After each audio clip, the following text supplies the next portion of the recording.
অনেক যুবক আছে তারা বলে যে আমার শ্বশুরবাড়ির লোকেরা খুশি মনে দেয়। ভালো করে শুনে রাখেন, ঘুষখোর সেও বলে খুশি হয়ে দিস, যৌতুকখোর সেও বলে বেহিসাব খুশি হয়ে দিস। এই সমস্ত ভিখারীদেরকে ধরে ধরে আসুন্নাহ ফাউন্ডেশন ইফতার প্রজেক্টের জন্য পাঠিয়ে দিবেন।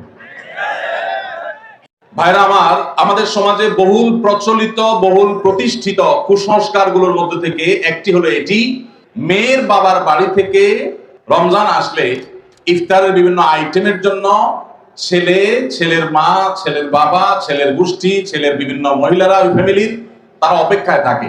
আল্লাহর জমিনে যদি 10টা নিকৃষ্টতম ছোট লোকই থাকে তার একটা হলো এইটা। যুবক ভাইরা, কোন যুবক হাত তুলে বলতে পারবেন যে আমার শ্বশুরবাড়ি থেকে রমজান উপলক্ষে এরকম কোন ভিক্ষাবৃত্তি আমরা করতে দেই নাই?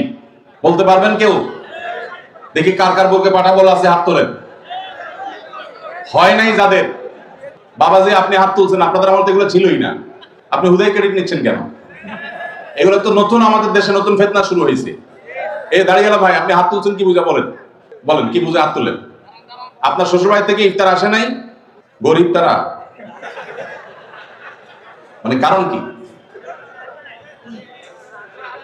ভাইয়েরা আমার, এদেশ থেকে যৌতুককে উলামায়ে কেরাম মিম্বর থেকে, মাহফিলের মঞ্চ থেকে ঝেঁটিয়ে বিদায় করেছেন আলহামদুলিল্লাহ। যৌতুকের অভিশাপ থেকে এদেশকে মুক্ত করেছেন উলামায়ে কেরাম। এক চিঠি আবেদন এদেশের উলামায়ে কেরামের এই কাজটা। যৌতুক চলে গেলে কি হবে? ইফতারের নামে যৌতুক এখনো বাকি আছে, এইটা আমাদের দূর করতে হবে কি হবে না? অনেক যুবক আছে তারা বলে যে আমার শ্বশুরবাড়ির লোকেরা খুশি মনে দেয়। ভালো করে শুনে রাখেন, 2 নম্বরের অপর নাম হলো এখন খুশি মনে দেওয়া। ঘুষখোর সেও বলে খুশি হয়ে দিস, যৌতুকখোর সেও বলে বেহিসাব খুশি হয়ে দিস। শুধু খুশি হয়ে না, জোর করেও দেয়। জোর করে দিবে না কি করবে? তার মেয়েটার শান্তি দরকার তার। আপনি যদি বাপের বেটা হয়ে থাকেন, মুসলমানের সন্তান হয়ে থাকেন, বিনয়ের সাথে শাশুড়িকে বলবেন, শ্বশুরকে বলবেন কোনো কিচ্ছু আমার এখানে পাঠাবেন না, পাঠালে আমি মনে কষ্ট পাবো, উল্টা পারলে আমি দিব। একটা কথা আমি সবসময় বলি ভাই, একটা মেয়েকে কষ্ট করে গর্ভধারণ করা, জন্মের পর থেকে নিয়ে তাদেরকে পড়ালেখা ভরণ পোষণ দিয়ে বড় করে যখন সে সার্বিকভাবে একজন পূর্ণাঙ্গ মানুষে পরিণত হয়েছে, সুশিক্ষিত হয়েছে, সুস্থ সবল হয়েছে, সুঠামদেহী হয়েছে, তখন তাকে ছেলে পক্ষের হাতে তুলে দেয়। সারা জীবন এই মহিলাটার পেছনে ইনভেস্ট করেছে কে? তার বাবা মা। আর ভোগ করছে কে? স্বামী এবং স্বামীর ফ্যামিলি। ঠিক না? ঠিক। পড়ালেখা করাইছে মেয়ের বাপ মা, ওই পড়ালেখা দিয়া, ওই শিক্ষা দিয়া স্বামীর ছেলে মেয়েকে সে পড়ালেখা করায়। ঠিক না? ঠিক। রান্না বান্নাটা শিখাইছে তার মা, ওই শিক্ষা দিয়ে রান্না বাড়া করে খাওয়ায় কারে? স্বামীকে, শ্বশুর শাশুড়িকে। ঠিক না? ঠিক। তাহলে উচিত হলো ছেলে পক্ষের মেয়ে পক্ষকে এটা বলা, বেহিসাবকে বলবে ছেলের বাবা, মেয়ের বাবাকে বলবে বাবাজি বা ভাই, আপনার মেয়ে তাকে মানুষ করতে যত টাকা পয়সা লাগছে তার সব কিছু আমি দিতে চাই। এরপরেও তো কোনো মানুষ কেনা যায় না, এটা কেনার জন্য দেওয়া না, অন্তত কৃতজ্ঞতা আদায়ের জন্য দেওয়া। এটা বলা দরকার ছিল। সেটা না করে উল্টা আস্ত একটা মেয়ে দিয়ে দিল, তার সাথে আবার আপনি যৌতুক আশা করছেন। আপনার চাইতে বড় ছোট লোক আল্লাহর জমিনে আর হতে। এই সমস্ত ভিখারীদেরকে ধরে ধরে আসুন্নাহ ফাউন্ডেশন ইফতার প্রজেক্টের জন্য পাঠিয়ে দিবেন। আপনাদের এই মাঠেও ইফতার বিতরণ হয়।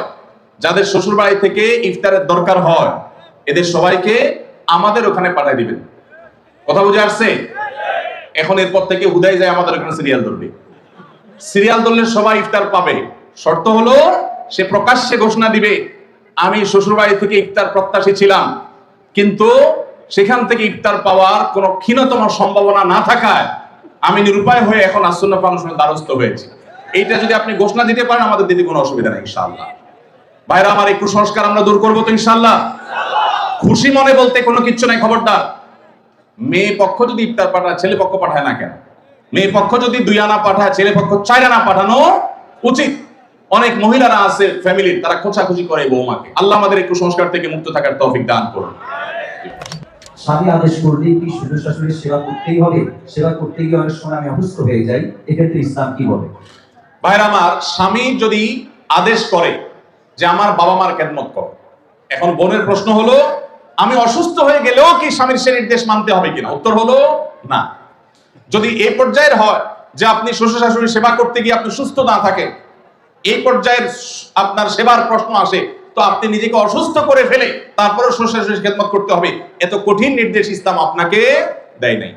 তবে এ জাতীয় ইস্যুতে আমি অনুরোধ করব, কোন ভালো বিচক্ষণ বিদগ্ধ আলেমের কাছে দেখা করে উভয়ের পরিস্থিতি পর্যালোচনা করে অ্যাসেসমেন্ট করিয়ে তারপর সমাধান নেওয়ার চেষ্টা করবেন। কারণ এখানে আপনার কাছে যেটাকে মনে হচ্ছে বাড়াবাড়ি, আদতে সেটা খুব নরমাল বিষয় হতে পারে। এজন্য তৃতীয় পক্ষের কারোর সহযোগিতা নিলে সেটা সবচেয়ে ভালো হয়। এই প্রশ্নোত্তরের সংক্ষিপ্ত সেশনে আমরা অল্প কথা উত্তর দিয়ে গেলে আপনার ভুল বোঝার সম্ভাবনা আছে। সেজন্য কোন দক্ষ আলেমের কাছে, বিচক্ষণ ইমাম সাহেবের কাছে গিয়ে দুজন মিলে তারপরে পুরো অবস্থা জানাবেন। শরীয়ত মৌলিকভাবে মেয়েদের জন্য শ্বশুর শাশুড়ির খেদমত করাকে ফরজ ওয়াজিব করে নাই, কিন্তু স্বামীর প্রতি তার যে শ্রদ্ধা ভালোবাসার দাবি আছে, সে দাবি থেকে যে স্বামীটা সারাদিন আমার সংসার সন্তানের উন্নতির জন্য কষ্ট করে, সেই স্বামীটা অগোচরে তার উপরে কর্তব্য তার বাপ মার সেবা করা। তিনি যেহেতু আমার কাজে গেছেন, আমি তার জন্য একটু হেল্প করলাম, তারও একটু কাজ করলাম। তাছাড়া মা বাবার মতো বয়সী মানুষ, তারা যখন আশেপাশে তাদের সেবা করার মানসিকতা থাকা দরকার। কিন্তু সেই সাথে এটাও ঠিক যে আমাদের সমাজে অনেক শ্বশুর শাশুড়ি আছে, আস্ত জোয়ান তাগড়া সুস্থ সবল, এরপরও সে আশা করে বসে থাকে বৌমা সব করে দিবে। এটা খুব বাজে একটা অভ্যাস। অনেক শ্বশুর-শাশুড়ি আছে তারা মনে করে বৌমা ঘরে আসছে মানে হলো কাজের মেয়ে ঘরে আসছে, অতএব আমাদের এটা বাই ডিফল্ট পাওনা হয়ে গেছে। এটা খুবই বাজে একটা উদাহরণ। শ্বশুর-শাশুড়িদেরও আল্লাহর কাছে বিচার আছে, তারা জুলুম করলে, সীমা লঙ্ঘন করলে তাদেরও দায় আল্লাহ তাআলার কাছে থাকবে। নিজের মেয়েটা তাকে দিয়ে কোনো কাজ করায় না, আরেক ঘরের মেয়ে আসছে তাকে দিয়ে সারাদিন গাদা খাটনি করা, এটা জুলুম। অতএব জুলুমও করা যাবে না। আবার বোনরা শ্বশুর-শাশুড়িদেরকে ইগনোরও করবেন না। আল্লাহ তাআলা আমাদেরকে আল্লাহর নির্দেশকে যথাযোগ্যভাবে মানার তৌফিক দান।